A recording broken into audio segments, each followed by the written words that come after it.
types of hauntings. I'm Diana Palm, and I'm the medium that helps you heal the grief from heartbreak and loss. I've been working with the spirit world my entire life. As a professional, I've been doing it for 30 years. I've also done paranormal rescue work for about 20 years now, investigation, research, and healing of hauntings. So I'm a really trustworthy person to talk about this. And I wanted to share some of this information with you because I think it's extremely important that those of you interested in the spirit world, connecting with loved ones, doing any form of spirit communication or afterlife, after death communication, that you have the right kind of knowledge and training, and also some wisdom to know what you're getting involved with. Now, I always say, always, that you should have training, even if you just want to connect with your loved ones that have passed away. Because once you start working with the spirit world, you can encounter, you become aware of all the other spiritual beings that exist. So, simultaneous with the ability to connect with your loved ones, you'll be able to tap in with all the other energies. And for those of you who are not prepared for that, that can be alarming, and that's why I like to always provide teaching for you guys so that you have the ease at your disposal to just clear those energies and create those authentic connections with your loved ones who you really want to connect with. So let's get started. And the reason why I like to talk about this, I have lately been staying in Fredericksburg, Virginia, which is known to be one of the haunted towns in America. And I have been really having a lot of experiences since being here. This was the site of 4 different battles, starting from the Revolutionary War, then the Civil War had multiple battles here. Fredericksburg was overtaken, homes were burned, looted. All these things happened before the official war started. And they said that so many bodies were laying in the streets dead that they had to use residences and public buildings to house them as like field hospitals because they did not have enough means to help everybody. So there were so much life lost here. And then the battles ensued, and we know how many thousands and thousands died. Most of which actually, most do not have markers. Most of them are unnamed. And so this kind of creates the perfect storm for hauntings. And as I'm walking around Fredericksburg and going into all these different areas, I've been realizing, like, to clear an area like this, to clear a haunting in Fredericksburg, it's so deeply layered that this is why it brought to mind the necessity to understand the 5 different types of hauntings. In order to really clear a property, a home, or something marked by a huge tragic event, you really need to know more than just burning sage. You need to have some skills behind you.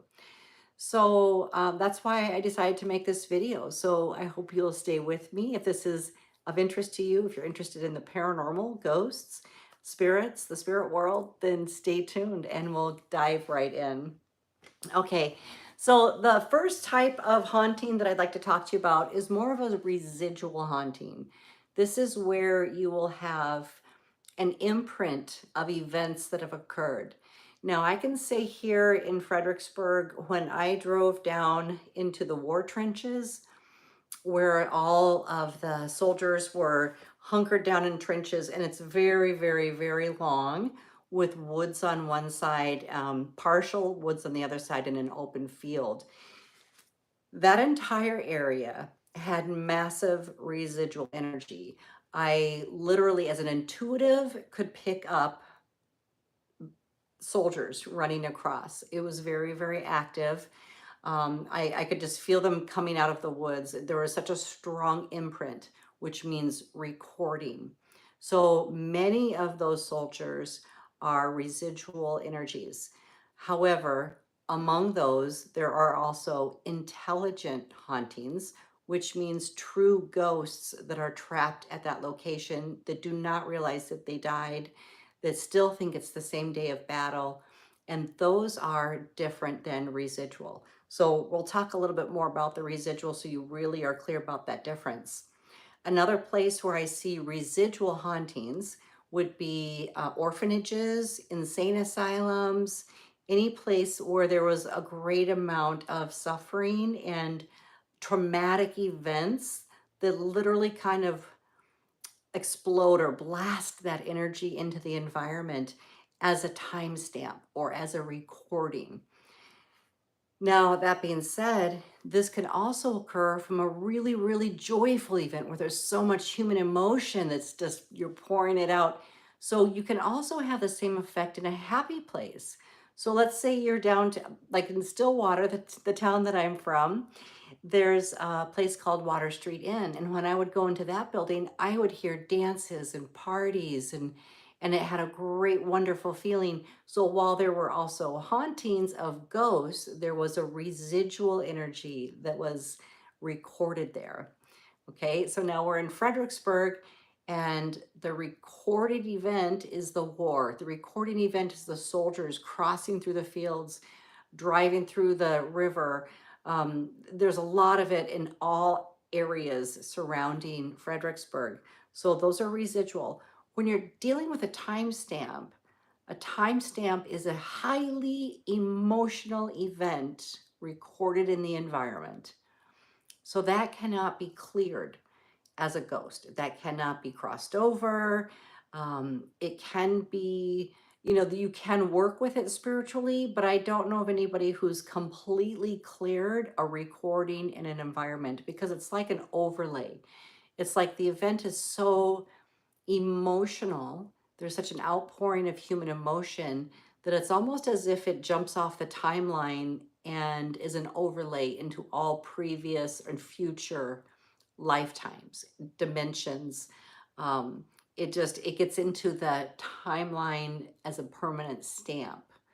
So it does not mean necessarily, not all residual hauntings are intelligent. The souls are not necessarily stuck. You do want to check for that. If it's just a recording and you're hearing screams, cries, or laughter and dancing, then you know it's just residual. It's an echo of the past, recorded and stamped into that environment. Now, when you're working with something like that, you can work with a timeline if you have the skills and abilities to work with changing timelines, clearing trauma from timelines, working with the earth energies and different astral dimensions. If you know how to do that, then certainly you can work deeper on those types of places. But most of the time when you're in those environments, what I would do is to simply tune out the residual and tune into the actual ghosts or stuck earthbound spirits, the souls that need help, because those ones are still among the residual.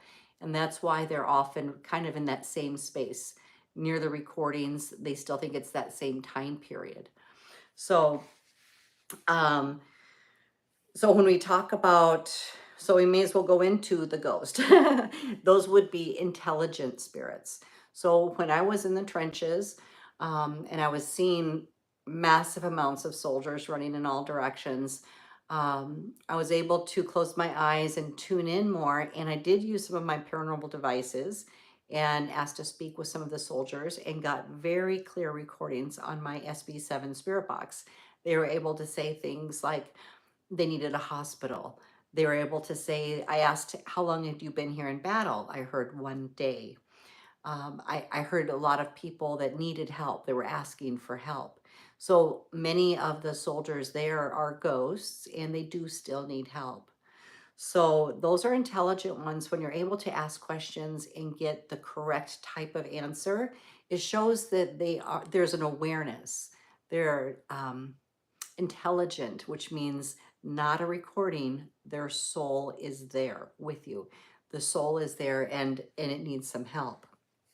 I love teaching people how to cross over ghosts because when a spirit, a ghost has been earthbound for so long, they have not progressed, they have not healed, they have not released the war. And that's what keeps the energy low in a certain environment, especially when you multiply that with the thousands of other ghosts that are also holding the same vibration in a certain area.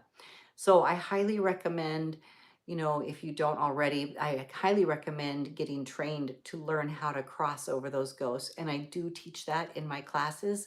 I teach it in mediumships. Let's see, I teach it in Master Your Mediumship and also in my course called Paranormal Rescue. Both of those courses will teach you how to cross over ghosts and how to clearly discern what type of spirit you're connecting with.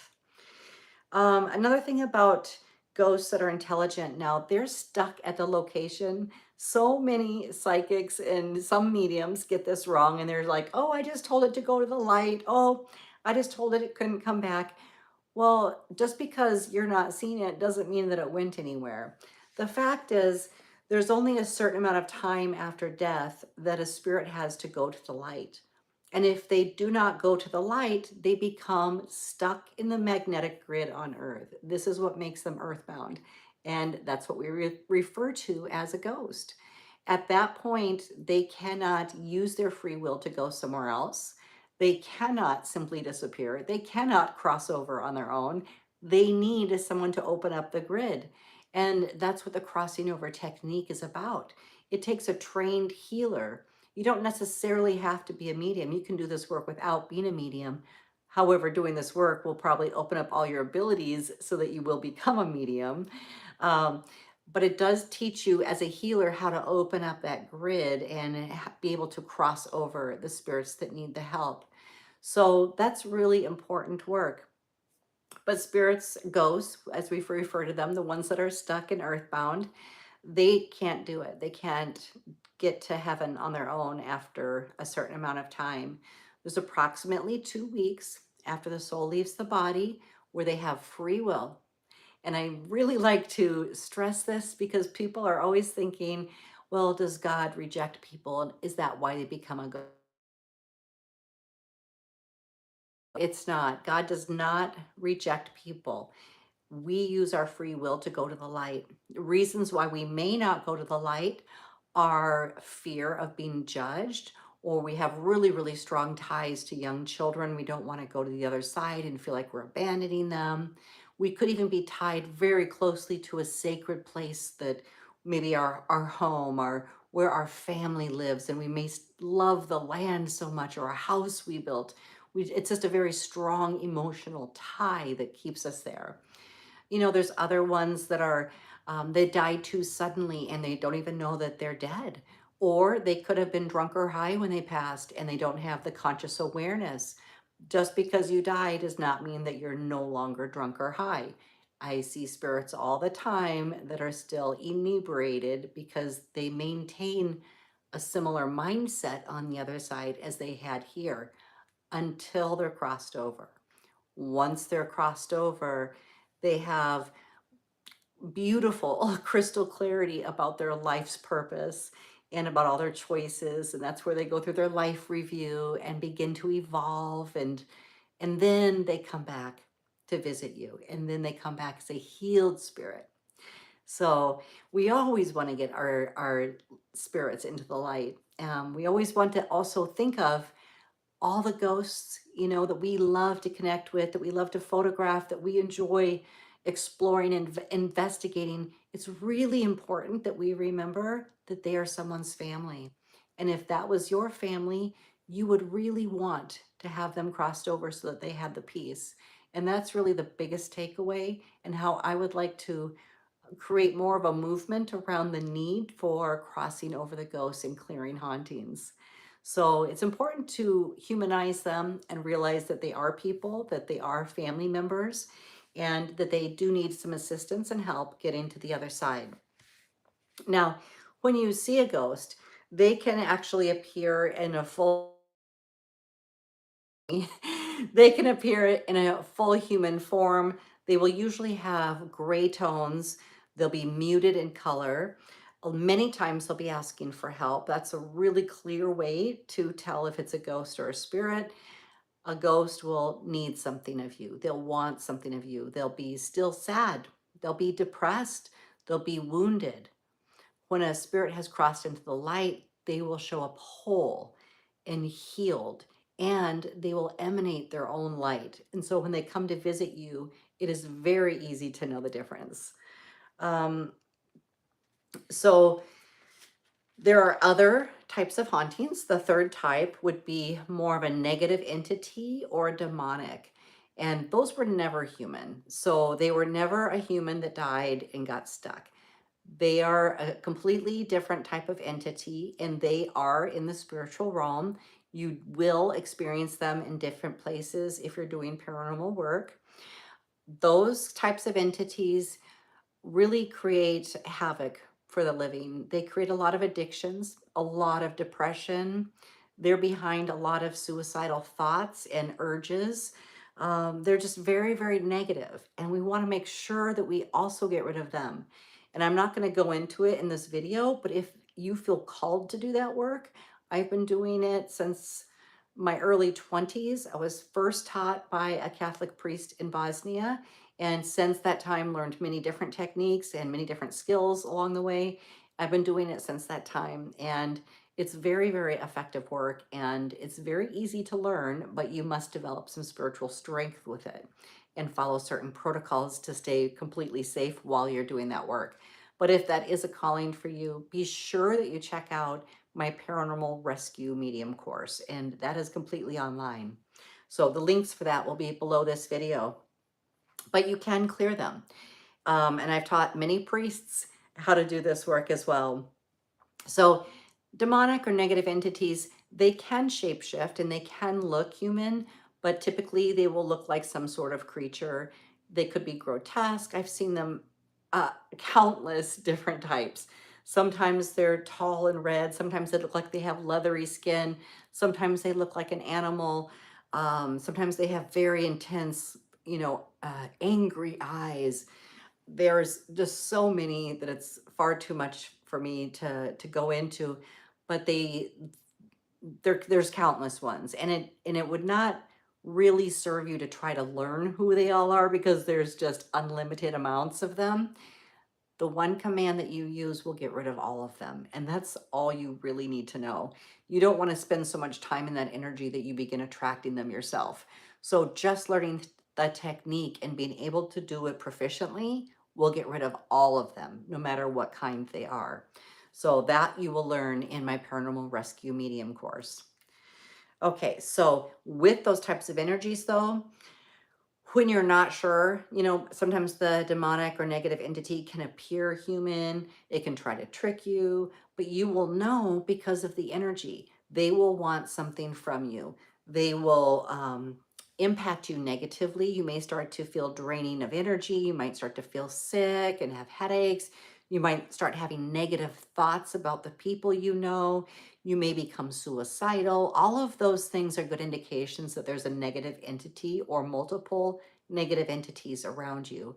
Sometimes I've seen them like little creatures literally mount themselves on top of a client's head, because this is the God cord.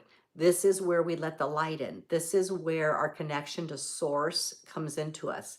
The light comes into our head and all throughout our body, through our chakra system, giving us this beautiful flow and vibrancy, giving us divine inspiration and intuition and all these amazing things. But imagine if that were completely blocked by a little creature up here and it wasn't getting in. All of a sudden, it seems like you're in the darkness and it feels hopeless.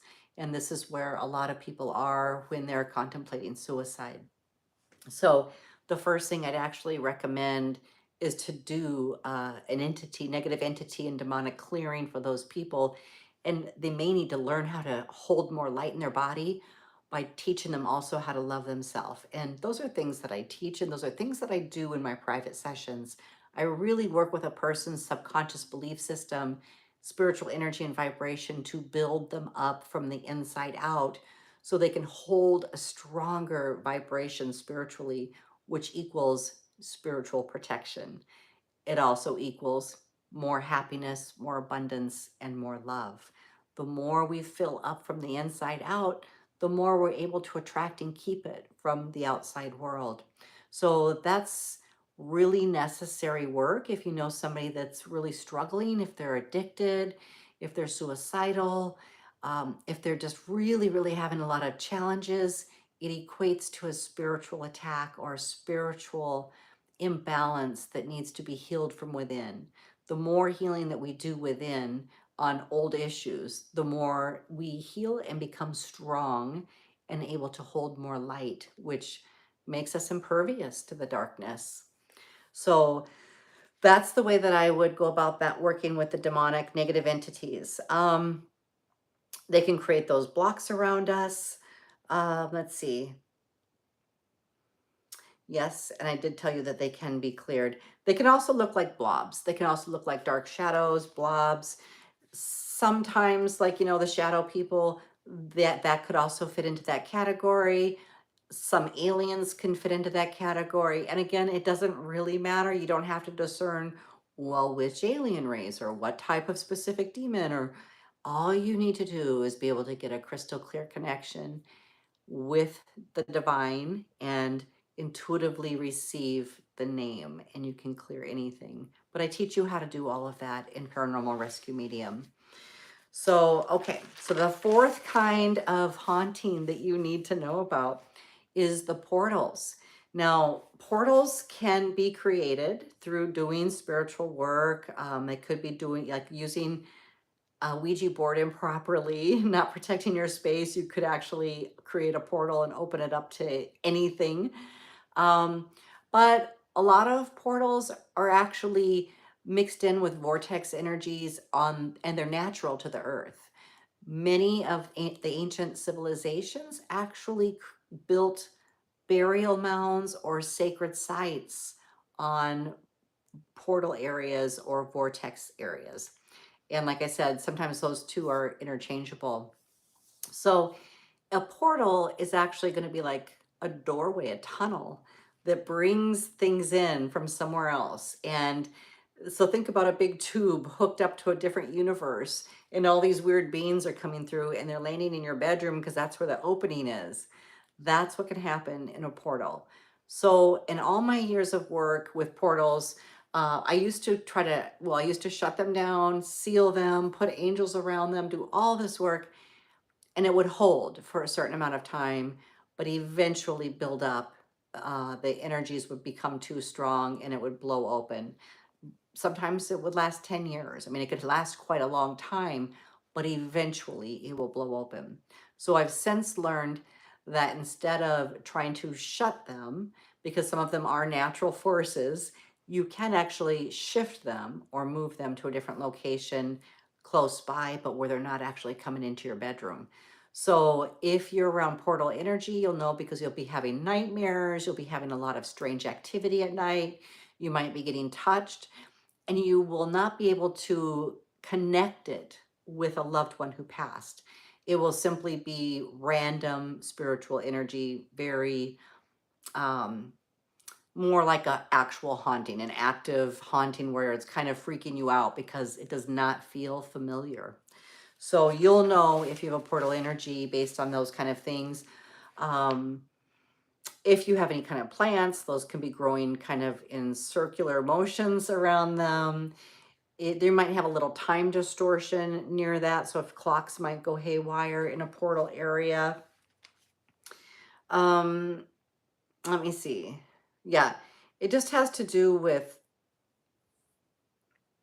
it's just a doorway, right? So if you're having that, you do want to make sure at the very minimum that you're sealing the portal opening with protection so that any energies coming through it from other places are more in alignment with who you are and what you want to be involved with. So it's like bringing in angelic energy. That'd be great. Okay, angels are welcome all day long, of a certain vibration and frequency, a certain amount of awareness, right? Because we want the angels that are coming in to help, not the fallen angels. So be specific. If you're having entities and aliens coming through, you definitely want to move that out of your bedroom, move it to a different location. You can align with a different type of being in the universe, like maybe the Arcturians, or you can even ask that only your loved ones can come through instead of all these others that try to. Um, I saw a couple comments on there that flashed up real quick. I'm sorry, I didn't get to see them all. I think I saw that you said they didn't all look human. Some can look human, but they don't have to. They look all different ways. They can cloak themselves, they can change the way they look. So you just want to use discernment. So the quick test on that is, if you get into the spiritual aspect of it, if you take my paranormal rescue mediumship course, you'll learn some techniques. But if you're bringing them up to the light, if you're bringing them right in front of the divine, and it is not a human that you think it is, then it will not go. It will not go into the light. It will like actually be revealed what it really is. So don't forget, demons are tricky. They can look like a loved one, and they can be have a lot of evil intent by gaining your trust and giving you, um, making you feel like it's safe to keep in your home. But you'll know because you know the signature, the energy imprint of your loved one. So when something feels off, all of a sudden you'll get the awareness like, oh, I thought it was my loved one, but it's not. So I always say that if you're doing your protection work and setting your intentions before you go in to do this, any kind of spiritual connection, that you'll only invite in who you intend to invite in. You will not open it up to anybody. And I always say this as well. It's just like if you're going to do online dating, you wouldn't just go online and say, everybody come over. No, you'd be very specific and have a lot of discernment with what kind of energies you want to connect with. Same in the spirit world. So taking some precautions, raising your vibration, setting clear intentions, doing it, setting a sacred space for yourself while you go to connect with your loved one in the afterlife, that will keep you safe. But you do want to know that all these other energies, they're real too, and they do exist. So you do want to be able to protect yourself and keep your space clear. So that actually brings us to the fifth type of haunting, which many people think is a haunting, and it's just your loved ones visiting you. The way you will be able to tell is that when your loved one visits you, that has died and basically gone to heaven or the light, and they're coming back, they will have their own light. They will be emanating their own light. They will also not ask anything of you. They do not need you to finish anything for them. They do not need you to carry their grudges or find their lost will. They do not need you to complete anything that they did not complete. They are coming at this point just to love you, just to guide you, just to help you. They're here to bring something to you, not take something from you. So that's really important to know. Another thing is the spirit of your loved ones, when they've come back after they've been to the light, they can be with you and everybody in their family. They can be in all places at once. So don't ever worry if you feel like you've been hogging all their time and attention. They can be with everybody at the same time. So they literally split apart. So it doesn't matter if you see their apparition can show up in all different places, but it's not even necessary. They can still show up in your dreams. They can touch you. They can send you their scent. There's many other ways that they will let you know that they are still with you, that their presence can be felt and sensed with your senses. The simplest thing that they do is send you signs and symbols, because most people are so aware of that, that maybe tuning out their other senses, they might not know how to perceive spiritual energy. But your loved ones always want to let you know that they're with you, they love you, they support you, and they're trying to help you heal and move forward being happy. And that includes your pets. Your pets in heaven do the same thing. They come back like that. I was just talking to somebody and I said, even though you're still on the vet floor crying because you just put your dog down, his spirit has probably already gone home and is waiting for you there. They leave their body and they go back to their home because they want to be with their family. They love you and they're committed to you. They never leave your side. So they immediately are connected to the light because they don't have issues that humans have. So they're able to stay around you in spirit, and they always want to see you heal. They want to see you happy. They want to see you move forward. Most of the times they tell me they want you to adopt another baby to love. And don't worry about it. They'll lead one to you or give you the inspiration to go find the perfect match for yourself. Oh, you can't communicate with them and you wish you could. Yeah, I see that, Elaine. Thank you. I have some videos on my channel in my playlist, and of course, my whole YouTube channel is free. But some of my meditation videos are really helpful for helping you connect with your pets on the other side and your loved ones on the other side. So just look at my meditation playlist and you'll see these different specific meditations. People tell me that they're able to see and really feel a connection with their loved one after doing these videos. So the meditation is just really, really helpful and I'll guide you right through it. And practicing that, most people can do it after doing it once or twice, but yeah, look for that in my playlist and let me know what you think. Um, okay, so you guys, I really wanted to go over this. You know, a lot of people think because they have superstition around spiritual activity. So when they lose a loved one and things start to go bump in the night, all of a sudden they might get a lot of fear, right? Like, oh my God, I'm haunted, or they might think my loved one didn't cross over, they're haunting me. It's like, take a nice deep breath. Let's assess. Someone's really trying to call me. Um, let's assess what's going on. And if you just remove all fear and look at what's happening, usually it is your loved one just trying to connect with you, not trying to scare you. And that's almost 100% reason why they will not show up as an apparition for you unless you can handle it, because they know that you will get so scared if you see them. So they'll do subtle little things, and usually, like, let's say you have a picture of them on a table, they'll usually do activity right around that picture so that you know it's their energy. It won't just be random. Although it could be electronic, TVs going on and off, light bulbs flat, either blowing out or just flickering. That's a good sign of spiritual activity. Um, Alarm clocks going off, your telephone, weird things happening with it, your computer. There's so many different ways. Electronics are a really easy way for them to try to send a spiritual frequency through and try to grab your attention just to shake up the physical environment that you're in so that you know that there's something there, and then you can start to discern, okay, it's not scary, it doesn't smell. Oh, that was another thing. If it is a negative entity or demon, there will be a really rotten smell almost 100% of the time. That's a really telltale sign. But anyways, back to your loved one. They can send you scents of perfume. They can send you scents of apple pie, something that you associate with them. So there's so many ways that they will come through. But don't automatically assume that if you're having spiritual activity in your home, that it's a haunting. It could be a loved one visiting you. And we always want to invite that all day long. We want to embrace it. It's just so powerful to stay connected with your loved ones in the afterlife. They really are assigned to you. If they die before you do, they will continue to live your life with you and help you from the other side. Those are the spiritual contracts that we have with our soul families. So expect that they stay around you, and not in a way to haunt you, just in a way to stay connected with you. Love is eternal, and they still love you, and they will stay connected with you and guide you on your path. I think that that's it. Um, yeah, if you guys have any questions, um, or you're interested in learning this work, I teach a course called Master Your Mediumship.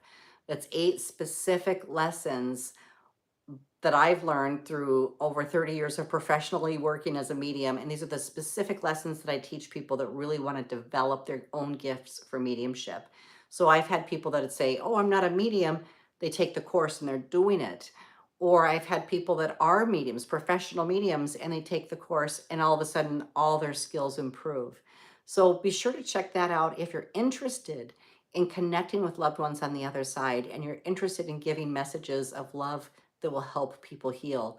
That's an amazing class, and that's all online. I also have the other class that I already mentioned called Paranormal Rescue Medium. If you're specifically interested in hauntings, clearing ghosts, clearing negative entities so that people can feel free and safe in their homes again, be sure you take that course. And I actually have them bundled because I recommend them together. A lot of times I think you should have both skills. But anyways, there's a bundle on my website that if you take both classes, you pay for the Master Your Mediumship, and you'll get the Paranormal Rescue Medium for free right now. So be sure to check that out. The link is below this video. And other than that, you know, I've got books on the market. They're all on Amazon. You can look those up where I go deeper into other spiritual entities, different experiences, what you can experience firsthand, real world experiences that you'll definitely relate to if you've had any kind of paranormal activity. So, yeah. Oh, and then my other class, I almost forgot. If you have the interest in seeing spiritually, many people have experiences happening all around them, you know, things moving, sounds happening, and they can't see. They're like, I just don't see anything. I've never seen an apparition. Paranormal people tell me that. Mediums tell me that. They have never seen a spirit. And I teach a very simple to learn technique that allows you to see through the veil. It allows you to tune into the frequency that spirits reside in so that you can see with your physical eyes. So, yeah, go to my spiritual academy. That course is called Mediumship Scrying, and that will help you see spirits, see spiritual. You'll be able to see everything. You'll actually be able to see past lives, loved ones, spirit guides. You'll be able to see all the spiritual realms. Okay, you guys, thank you so much for being here. I hope you enjoyed this video. I always love talking about this topic. Please let me know what your questions are. If I didn't cover something for you today and you have questions about it, any different type of haunting or any questions you have about the afterlife, please drop that down in the comments below. Also, I saw a lot of comments come up when I was taping this, and I apologize because my screen is so tiny that I can't read them all. Oh, I can see that one. Thank you, Elaine. I've been seeing them popping up left and right. And, I need to have my glasses on or sit closer to my screen, but I'm just trying to read my little tiny iPhone. So, anyways, I will try to respond to them after the video if they still exist on my chat. Otherwise, type them up underneath this video, please. If you have questions that you want me to answer, I'll do my very best to get back to all of you. Okay, thank you so much. I look forward to seeing you next time, and have a wonderful week. Bye-bye.